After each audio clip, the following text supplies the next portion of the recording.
When we were last together, we spoke about the soul and the heart and the mind. And this evening I wanted to speak to you about three aspects of the soul, three powers of the soul. And I'll use first of all the terms in Greek. They are nous, logos, and pneuma. Nous, which is usually translated as intellect, but we're going to speak more about it this evening, and we're going to demonstrate that, in fact, English has no good translation for the word nous.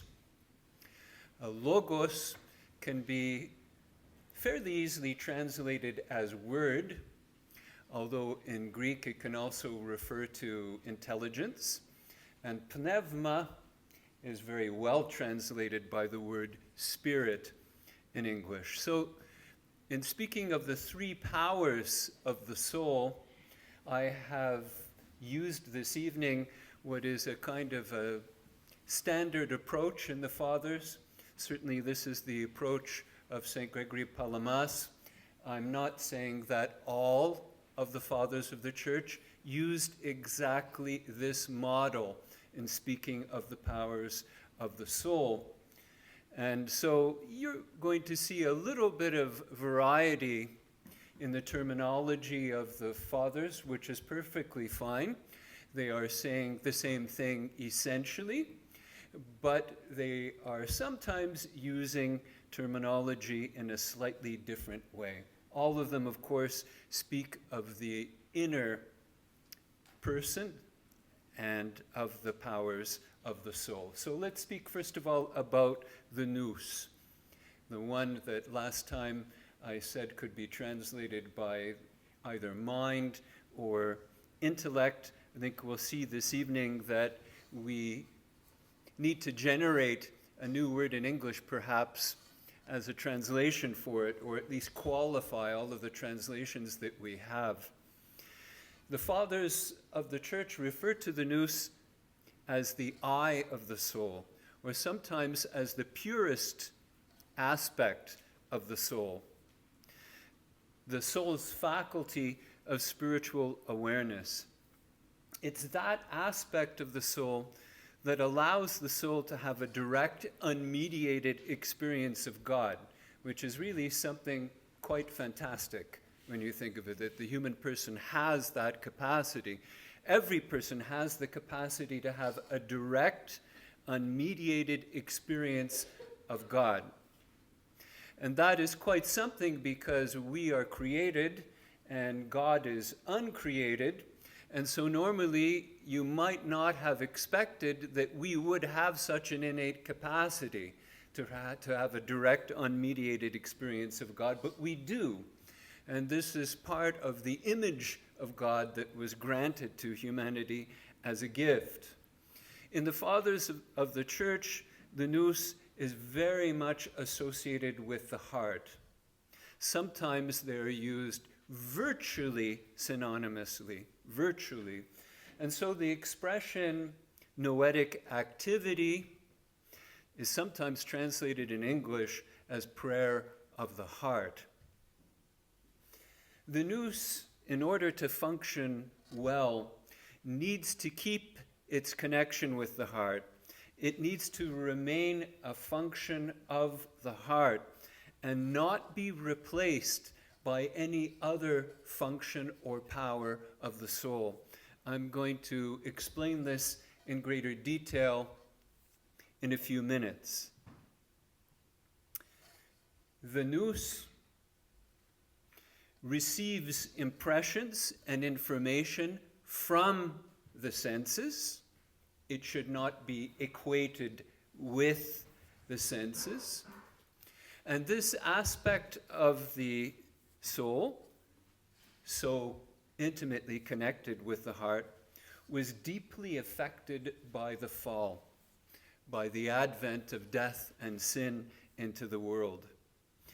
And I'm going to mention just 4 ways, there are more, 4 ways in which the nous was affected by the fall. First of all, the fall caused the nous to be darkened. Secondly, and I'll go back to these, it caused it to be diffuse. Thirdly, it caused it to be weakened and sometimes replaced. Fourthly, and you may find the way I phrased this curious, the fall caused the nous to seek religion instead of a personal God revealed in Trinity. The nous needs to be illumined, but it cannot be illumined without the purification of the heart. This is why these two things are so much connected in patristic literature, in the writings of the fathers of the church. We speak, first of all, when speaking about the spiritual stages through which a person passes in the Christian life, we speak first of the purification of the heart and then the illumination of the nous, or the intellect.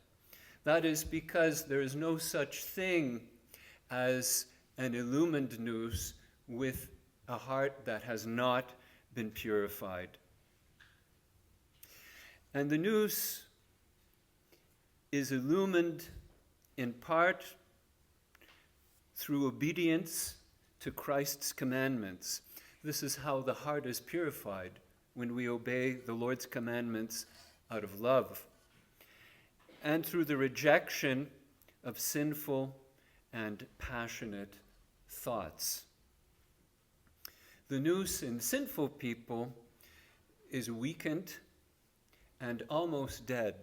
Sometimes I refer to it as lost, the lost nous. Not the obliterated nous, but the lost nous. And when it's weakened or lost or almost dead, it seeks out this aspect of the soul, power of the soul, seeks out various experiences, but not necessarily a personal God.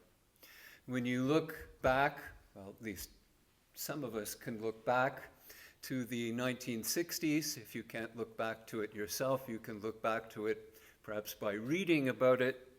You see that it was the time of great experimentation. People were seeking for different experiences, trying to get, at its best, a deeper appreciation of reality. At its worst, other things. And this experimentation of the 1960s and the obsession with phenomena that we still have now in our own time shows us that a weakened nous is also a nous which is diffuse. By that, I mean that instead of staying where it ought to, which is in the context of the heart, a darkened nous leaves the place where it ought to be and seeks out other experiences which it is not competent to handle. In other words, to put it in very simple language, the heart opens itself up to things which not only don't heal it, but hurt it further. I think you can put it in language that simple. If we use nous and heart almost synonymously, then we can put it this way. Indeed, when the nous is weakened, it is replaced by other powers of the soul, principally by the rational powers of the soul. And we'll speak in a moment about why that's not always, or why that it is not, in fact, a good thing. And then the remark I made about the nous, when it's darkened or weakened, seeks after religion instead of seeking a personal God revealed in Trinity. It seeks after phenomena, it seeks after experiences. You can see that people who have been not taught the Christian faith are very, very hungry. and tend to get into all kinds of different areas, pseudo-religious areas, which ultimately are not very helpful for them. And that's precisely because the nous, or spiritual intellect, is not functioning properly, or perhaps hardly functioning at all. So it can be replaced or suppressed by the rational faculty or the rational powers in the human person, and this creates an imbalance in the human person. This part needs to be healed. It's a pathology that needs to be identified and treated and healed. Now, to speak about the logos, the word, another power of the soul. This is the aspect of the inner person, of the soul, that gives the nous, the spiritual intellect, the power of expression and articulation. The nous perceives, and the logos sets in order and articulates. We can distinguish here, when we're speaking about logos, between the power of expression and the rational power, although they are very closely connected. So when you're reading Fathers of the Church, you're going to see sometimes they'll use the word logos, and they will tie it to the part which is more connected, or the aspect of articulation, and sometimes they'll tie logos more with the rational part, and if that's the case, they'll often use the word logistikon, not just logos, but logistikon. And this is the intellectual or rational aspect of the soul. They are, in fact, not exactly the same thing, because the logos is there to give a voice to the nous. The nous sees, perceives, and intuits, and the logos gives it a voice, articulates, expresses, which is not exactly the same as the cognitive faculty, the way we more often than not understand it today. And so if you look at the Fathers of the Church, when you're coming across, this is why I was apprehensive actually to do this presentation, because it can be a little bit confusing. Sometimes logos can refer to the rational or intellectual part or aspect, and sometimes to the part which is more connected with articulation. But they, in fact, distinguish between the two. So the nous was created, or rather, the logos was created to give the nous a voice. That's my language, to make it a little bit more simple. It needs, however, the logos to give a voice to what the nous perceives, and not to act independently. Because when the logos, the power of articulation, or the power, the rational power, acts independently from the nous, from the heart, it can try to prove or disprove the existence of God on a purely rational basis, without any reference to actual experience. So here I'm not saying that we can't engage rational discourse to talk about the existence of God, but that we can't prove the existence of God this way. The only way to so-called prove, if that's the right term in this case, in fact it's not, is to experience God. And that's what the nous in the heart can do, and does well, when it's illumined and when the heart is purified. Otherwise, the nous is suppressed. It becomes an aspect or power of the soul that loses its proper place, loses its power. It's immediately replaced by something else, and it's replaced by the intellectual or rational side. So actually, that is exactly what we see now. We see that in our own society. We see that in the way we learn. We see that, unfortunately, in the way we educate. This is something that needs to be corrected because, in fact, what we are often teaching our children to do is to disengage from the heart. To disengage. To allow the nous to be silenced and powerless. And to bring something in its place which had another role. We're going to see in a moment exactly what the role of the intellectual or rational side was to be. And we should know that every good book in Orthodox dogmatic theology does not start with proofs for the existence of God. You can see this.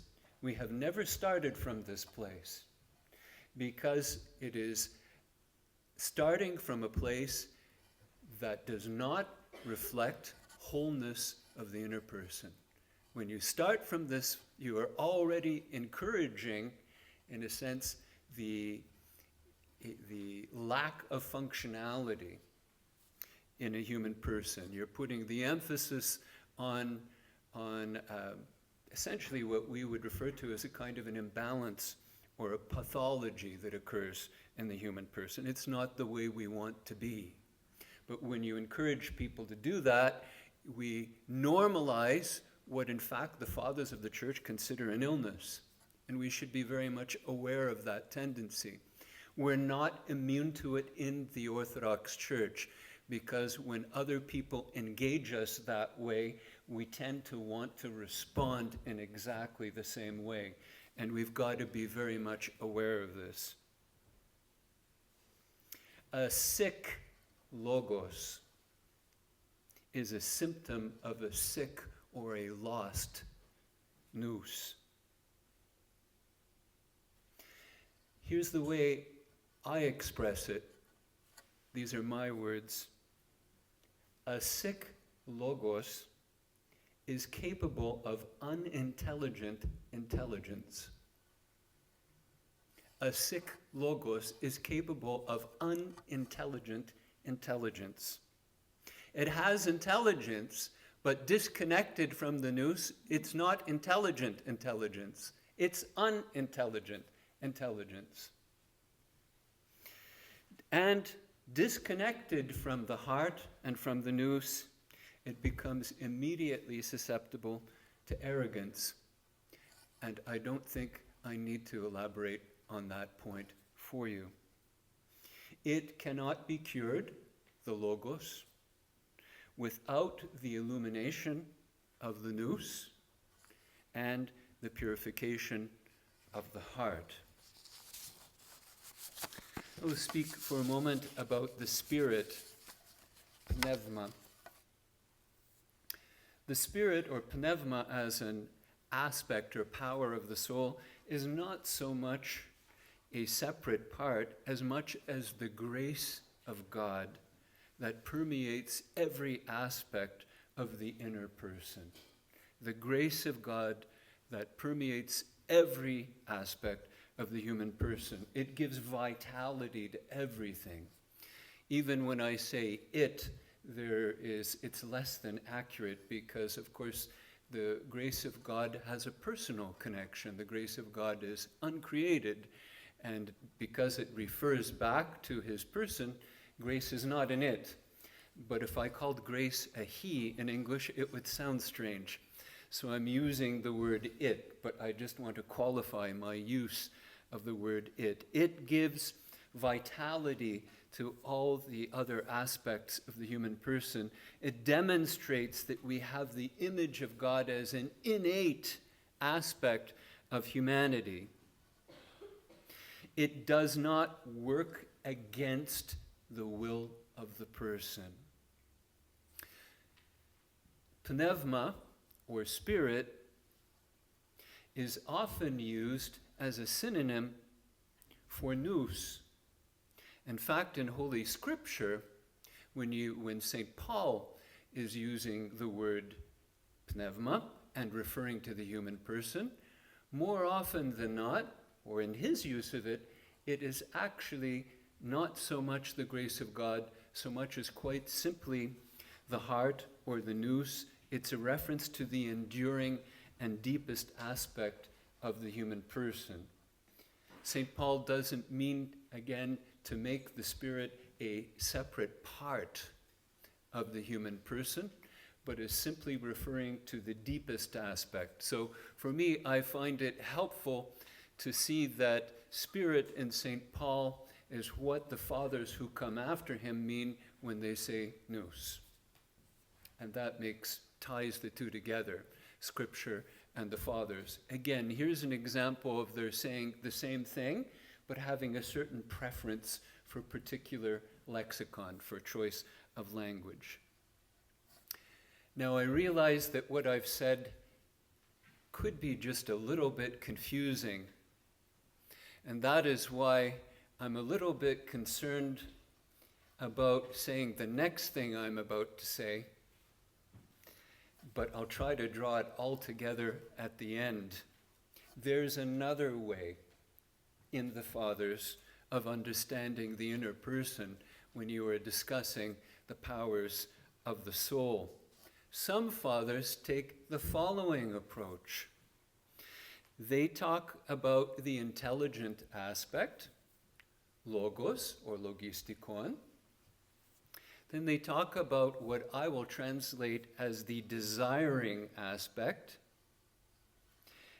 epithemitikon in Greek, and another aspect, themikon, of forceful feelings and emotions.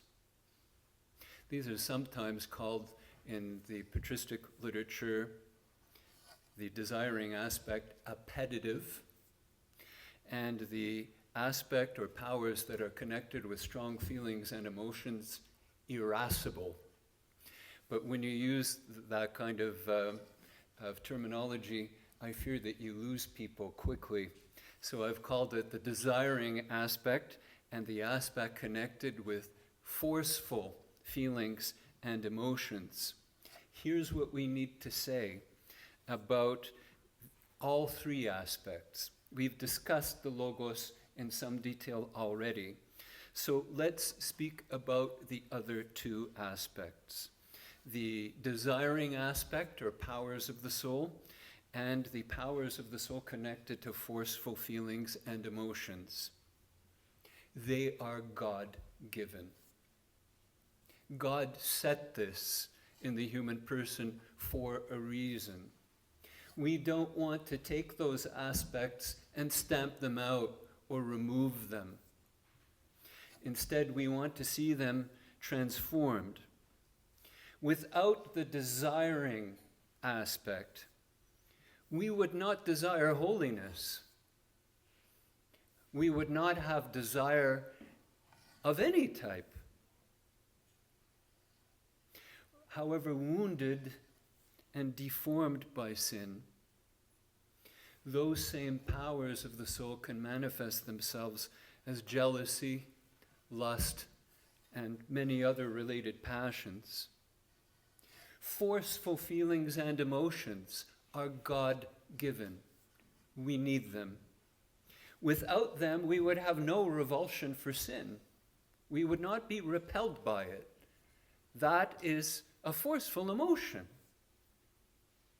And yet, wounded and distorted, the themikon becomes destructive, a destructive and self-centered anger, one that seeks the suppression or destruction or exploitation of the other person.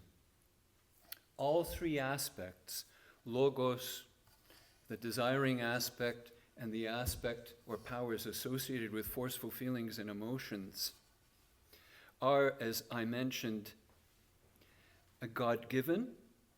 They are all three susceptible to the passions, and the latter two most especially.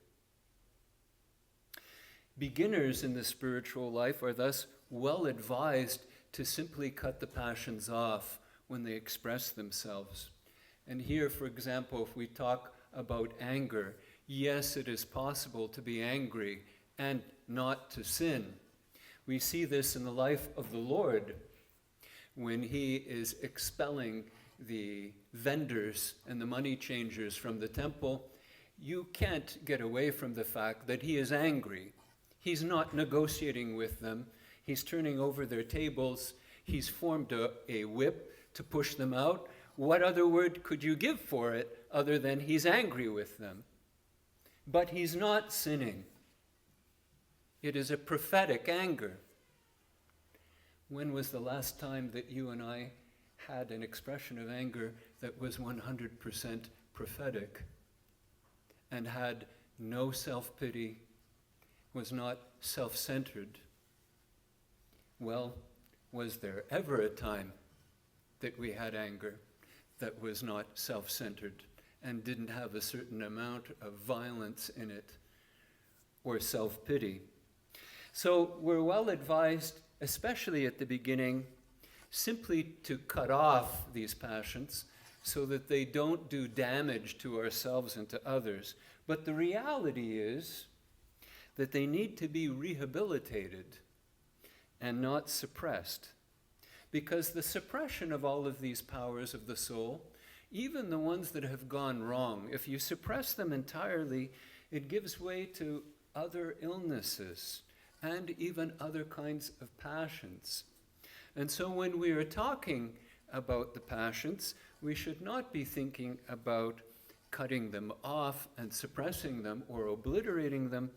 We should think in terms of their transformation. The transformation leads to a balanced, healthy human person who has logos or logistikon, who has strong desire, and who can also have forceful emotions, which is to say, they are not emotionally flat. A healthy person is not emotionally flat. And that's what happens if you take these powers and simply obliterate them. In their original form, they are what certain fathers of the church would call natural energies. They are God-given. In that form, they are not distorted. They are allowing us to be full and healthy human persons. But natural energies become passions when they are twisted and they are self-centered. When we are wounded by sin, that is part of the soul that is profoundly affected, and the natural energies don't express themselves as natural energies anymore. They express themselves as passions. When we are very, very young, we learn the wrong use of the desiring and forceful powers of the soul through a wrong use of those powers in others. It's so difficult for parents to reflect on the fact that we have passed on this wrong information to our own children. And they have come to a point of thinking that these powers are to be used in the wrong way. And so we learn the wrong use of the desiring and forceful powers through a wrong use of the powers by others, and also because of sin in general that has an impact on the human person.